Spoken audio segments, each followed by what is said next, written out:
बिस्मिल्लाहिर्रहमानिर्रहीम। तो क्या आप फंगल इन्फेक्शन से परेशान हैं तो ये वीडियो आपके लिए है। दोस्तों, फंगल इन्फेक्शन एक आम मसला है जो किसी को भी मुतासिर कर सकता है। आम तौर पर ये दो तरह का होता है, लेकिन किसी भी किस्म का हो इसको ठीक किया जा सकता है, सिर्फ थोड़ी सी मशक्क़त की ज़रूरत होती है।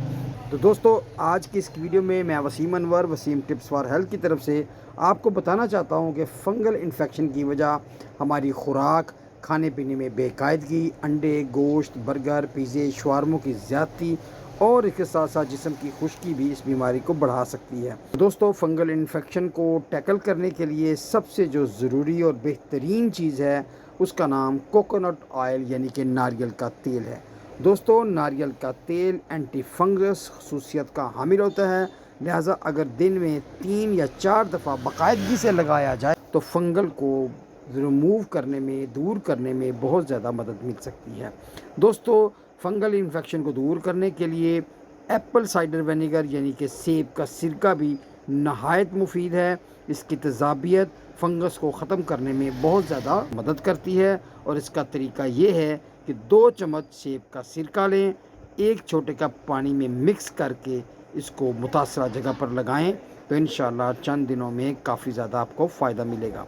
दोस्तों, फंगल को दूर करने के हवाले से लहसुन का इस्तेमाल भी बहुत फ़ायदेमंद है। आप लहसुन को पानी में पकाकर पी भी सकते हैं और इसका पेस्ट अगर बनाकर लगाते हैं तो इंशाअल्लाह ये भी फंगस को मारने में बहुत ज़्यादा मदद देती है। दोस्तों, फंगस या जल्द की कोई भी बीमारी हो, उस हवाले से नीम के पत्तों की अफादियत से हम इनकार नहीं कर सकते। नीम के पत्ते एंटी फंगस सलाहियत के हामिल होते हैं, लिहाजा नीम के पत्तों का ज़रूर इस्तेमाल करें और ख़ास तौर पर इसके 15 से 20 पत्ते 1 गिलास पानी में पकाएं और इससे मुतासरा जगह को अच्छी तरह धोएं। मुसलसल काफ़ी दिन इस्तेमाल करने से फंगस को बहुत ज़्यादा अफाका मिलता है।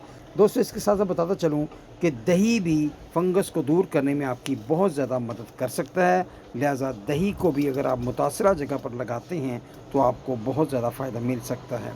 दोस्तों, फंगस को दूर करने के हवाले से टी ट्री ऑयल की बहुत ज़्यादा अफादियत देखी गई है, लिहाजा अगर टी ट्री ऑयल के चंद कतरे आप नारियल के तेल में मिक्स करके लगाएं तो आपकी फंगस बहुत जल्दी ख़त्म हो सकती है।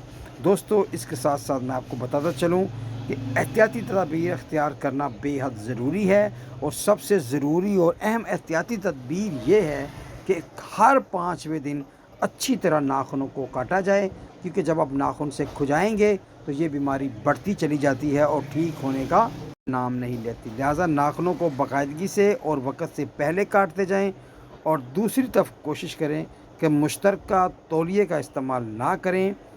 मुतासरा जगह को साफ़ और खुश्क रखें, इससे भी इंशाअल्लाह फ़ायदा मिलता है। दोस्तों, कपड़े हमेशा ढीले ढाले पहनें, क्योंकि पॉलिस्टर और टाइट कपड़े भी इस बीमारी को बढ़ा सकते हैं। दोस्तों, ये घरेलू इलाज आपके लिए नहायत मुफीद साबित होंगे।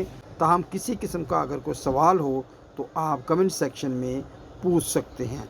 दोस्तों, मज़ीद मालूमाती वीडियोस के लिए हमारे चैनल को सब्सक्राइब करना मत भूलिएगा। तो मिलते हैं नेक्स्ट वीडियो में, तब तक अल्लाह हाफिज़, टेक केयर।